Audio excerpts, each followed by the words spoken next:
Hi viewers, మీరు ఫినాన్షియల్గా successful అవుదాం అనుకుంటున్నారా?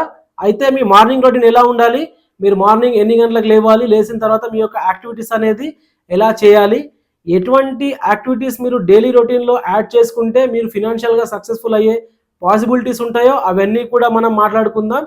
అండ్ మీరు మార్నింగ్ తొందరగా లేవడం చాలా ఇంపార్టెంట్ అండి. మనం ఫినాన్షియల్గా ఎదగాలి అని అనుకుంటే ఈ యొక్క డైలీ రొటీన్ అనేది కూడా top most millionaires and billionaires అంతా కూడా ఫాలో అయ్యే రొటీనే అండి.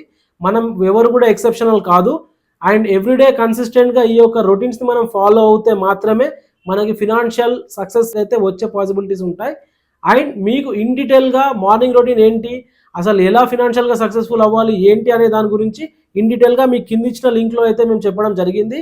Please click on the link and see our video so that మీకు మార్నింగ్ రొటీన్ ఎలా ఉండాలి అండ్ ఫినాన్షియల్ రిలేటెడ్గా మనం ఎదగాలి అని అంటే ఏ యాక్టివిటీస్ని మనం చేయాలనేది ఇన్ డీటెయిల్గా అయితే మీకు చెప్పడం జరిగింది.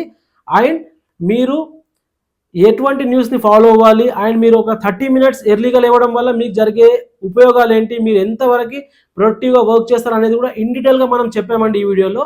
Please don't miss the video. Please do share with the people who needed this advice from your end. Thank you so much. Signing off.